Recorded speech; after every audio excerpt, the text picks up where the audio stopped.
Welcome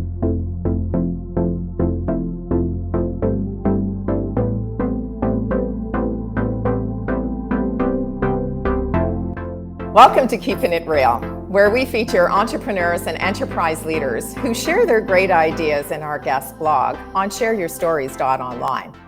Our guest is Rachale Veen, a graphic designer who wants you to be all wrapped up in your marketing message as the founder of Graphic and Traffic. We're going to discuss how a part-time venture turned into a full-time mobile business. And Rachale joins us from Hamilton, Ontario. Welcome. Hello, thanks for having me.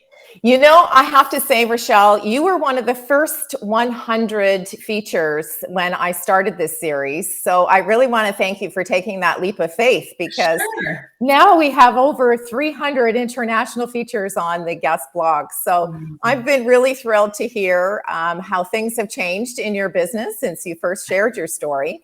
And everybody has been sending me questions to say, what's the connection between the Vancouver Olympics and a float plane? So maybe you can answer that question for those in our viewing and listening audience who are very curious. Sure. So I wasn't in my early career, I was in technology, and I always found myself in the designer room, the graphic design room and the developer's room. And I fell in love with graphics. So I went to school, and then once I graduated from school, I said, you know what, I want to be in a really creative city. I had no ties to where I was, so I moved to Vancouver, and there wasn't a job posting, but through a connection, I happened to hear that there was a position open to be one of the graphic designers for the Vancouver Olympics, a company that was contracted through the Vancouver Olympics. So I jumped on the chance to apply, and I applied, interviewed, and got the position. And it was a 2-year, because we had to prepare for the 2010 Vancouver Olympics. So we actually started doing the graphics in 2008. So it took 2 years to get all the graphics set up. And then once everything was set up, we had to move it onto elements such as the Zamboni, the ice rink. So the big gold medal game there, we had to do all the graphics around the ice rink. There was billboards and building wraps and lottery ticket kiosk wraps. We had graphics everywhere, buses, trains. And then this float plane came in, and they had mentioned that they were going to be on CTV. So they ran over and said, okay, we need, what's the best thing we can do on this float plane? And someone from the group had mentioned, well, what about a Canadian flag? So I had to quickly design a floating Canadian flag on a float plane. And then next thing you know, I'm sitting at home, and then I see it on air, and I thought, wow, that's cool. That's very cool. Yeah, and that's how I fell in love with wrapping things. And so that's why I was saying now, we put your graphic in traffic used to be my slogan when I used to be called the car wrap lady. But it was just such a easy fit to move my slogan to my company name, because we just don't do vehicles. We do wall graphics and, murals and a lot of custom wraps. Today we're wrapping slushing machines. So it's so cool. People don't like their fridges at home and they want those wraps. So, the materials come a long way too. Yeah, for sure. So it's just, it's never ending, and it's always changing, and that's what makes it fun. So tell me, because it's a mobile business. So, clearly you can have clients from anywhere, because I'm sure you can get installation done with the vinyl wraps. But in terms of how you've seen your business evolve, because I know that you did a rebrand, from to the Graphic and Traffic. So how has your own marketing, the marketing that you do for other people, affected your own business? Oh, that's a really good question. Well, talking to people in the industry, because, what you learn from school, and especially in graphics and technology, you've got to keep moving with the trends. And you just, a logo even 2 years ago doesn't look the same as it does today. We even look at McDonald's. You don't have to see the word McDonald's anymore. You just see the golden arches. Yeah. It's McDonald's. Pepsi changed their logo. Coca-Cola changed their logo. A lot of companies are changing their logo, and it can be expensive, because if you've got 100 fleet vehicles in the old branding and you're about to rebrand, I mean, you got to change everything up, right? Signage, same thing with electrical signs on top of their building. So it was just time to speak to people and say, it's time to move my branding and it's time to expand. And what's great about my business is I can bring in as many, printers and installers as I'd like, but I have such a great team now, and we've got a good flow, and, we're definitely short installers, but they're being trained now, and, we'll be, we just, especially with COVID, we expect more and more work now that things have opened up. Sure. Yeah, for sure. Now, in terms of you personally, because I know that you're a mom with 2 young children, and having a mobile business and having a young family can be a challenge. So how have you been able to sort of bridge the difference between mom and business? Yeah, I think I think I learned it earlier on. I played a lot of sports in school, and so I had to manage my time, and I had to finish my homework, and I had a job as well. So I think I learned it very on that you've got to manage, your time well. And I just read something the other day that, if I'm lacking in parenting, I'm excelling in my business. If I'm lacking in my business, I'm excelling as a parent. So it's a fine line, and it's definitely a balance, but my kids understand that mommy works, even though they can come in and ask me 1,000 questions. Yeah. But there are boundaries, and they understand boundaries even at 6 and 4. And you just have to talk to them and explain to them that, just because mommy, works and you can see her, mommy's unavailable right now, but we'll, yeah, for sure. Soon.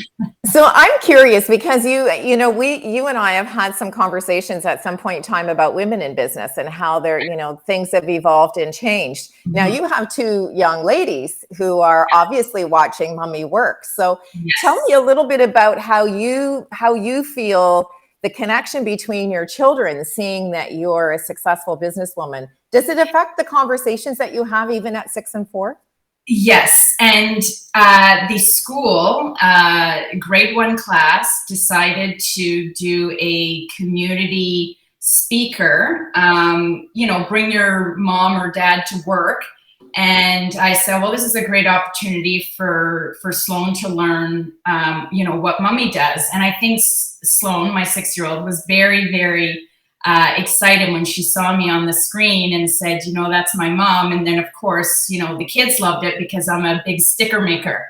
And in the end, I got them all their school logo stickers. So the next day, apparently, the teachers said that they had them on their backpacks and lunch bags and water bottles. And one parent put it on the fridge, and, That's so cool. yeah. So I guess through, because they can't really see what I do, because they just see, mommy sitting on the computer. On the computer, yeah. Exactly. But when I show her photos of what mommy was working on a tiny little screen, the big 32-inch or 24-inch, and then this thing gets blown up into a building size, they think that's really cool. And so, but when I asked her what do you think mom does? Mom, you're just a big sticker maker. And I'm like, I like that. I like that. Now, tell me, in terms of marketing, because, we're all struggling with what to do now post-COVID, right? Oh, yeah. I mean, social media is huge. There's lots of noise. We're all trying to find our niche. And some of the traditional things that we may have tried before, like billboard advertising or, bus shelter advertising or bench advertising, all of those things that are outdoors, where you certainly help with wrapping those surfaces with a corporate message. Are you seeing any changes or any direction or any one element that folks seem to be gravitating to now post-COVID? Yeah, 100%. Yes, 100%. So mobile advertising has gone up. So you get in your car and you've advertised that you're a plumber, and you hit that road and you're on the highway, you're 100,000 eyeballs or more, you know, a week, a month, depending on how much you drive. And so definitely we're seeing more vehicles being wrapped, even if it's your back windshield, even if it's, you know, a partial that looks like a full wrap. But first I always, you know, when they come to me and said, I just want to wrap my car in my business. And I'm like, whoa, okay, let's go over here first, because if you grow, this is going to be with you for a long time. So it's a big investment. So I always look at branding first. Right. And then see what they've got. If not, then we have to start with branding, and then moving on. I know digital, you know, digital's going great. Even us in the print industry, print is not dead.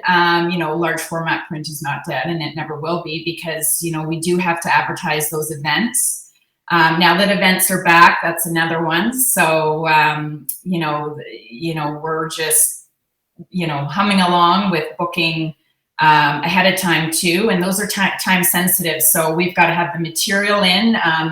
3 months ago, we couldn't get material in the, or we knew that we were going to be short on materials. So Mark, our printer, he got on it and, you know, ordered rolls and rolls of material. And then we were that lucky company that could continue producing because we had it in stock, whereas some people, you know, couldn't keep their business going because they couldn't get the materials. So. Yeah. Now, I like your reference to the fact that you help people with branding, because, you know, to your point, we're seeing a change in logo direction where, you know, we'll use the McDonald's or Nike example. You know, they used to have their name as part of their brand, and now they just have some sort of a character or, you know, some sort of a really simple graphic. So, you know, when you're helping people with that, the logo part of it or the graphics part of it, what are some of the things that, if you could give someone a tip that they should be thinking of if they're kind of noodling, I need to change up my brand, but I'm really not sure what to do? Can you give folks a little bit of insight into some of the questions they might ask themselves? Yeah, first of all, you know, pay the money to buy a font. Fonts, you can pay $22. I mean, it's great to use a Google font. They're great and they're ever changing, and graphic designers actually create fonts. So it's helping and supporting them.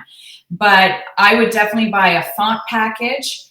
I would search logos and logos and logos and find color. And if you gravitate to those two colors, those are your colors. I mean, I gravitate to the bright colors. I'm bright green, I'm bright blue, I'm bright pink, and I've got yellow and white in my logo, and I can interchange them. That's the other great thing, you know, but our main color is the fluorescent green and the white. So when we do some advertising, people know right away that it's me.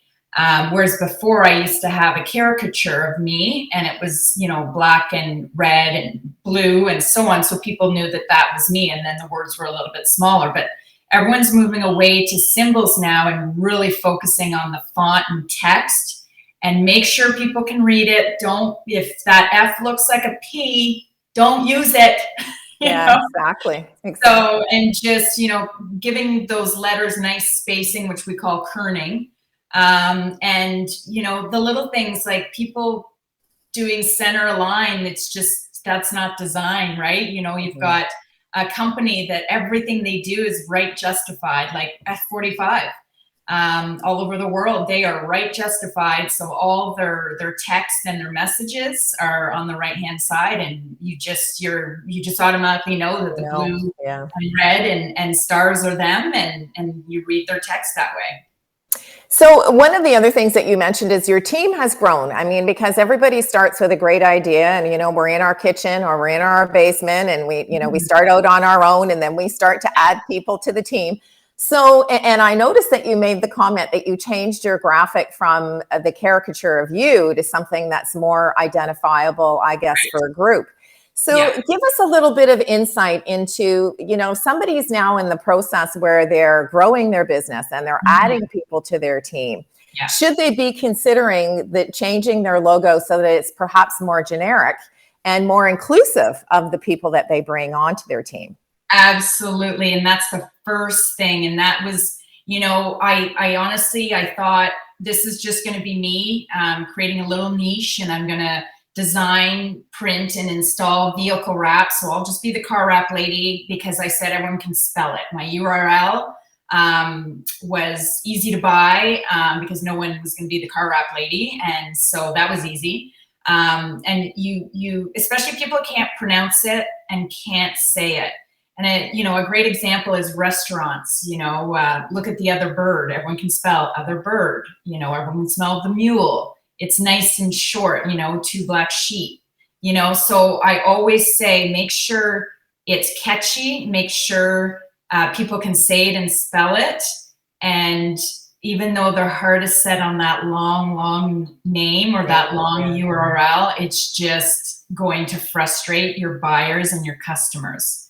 Like people, even on vehicle wraps, we've dropped phone numbers now. I'm like, they're just going to search the carpet deal, the carpet, people, even that one, the carpet guy, it's no longer the carpet guy. It's now just a carpet deal because it's everybody, involved, not just a couple of guys. Person.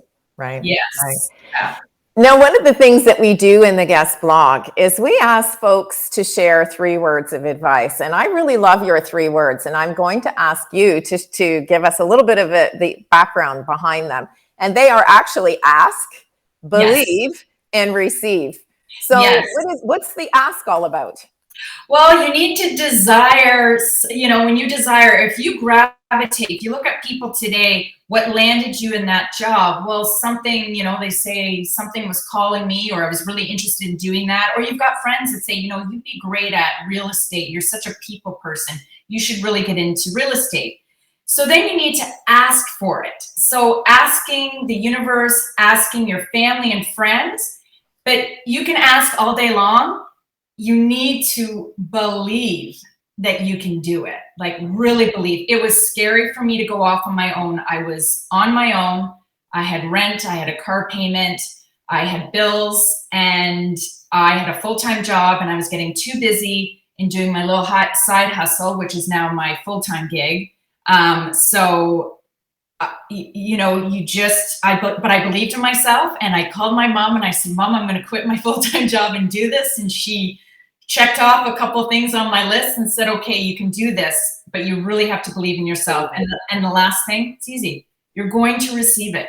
Right. You're going to receive what you desire, ask, receive, believe.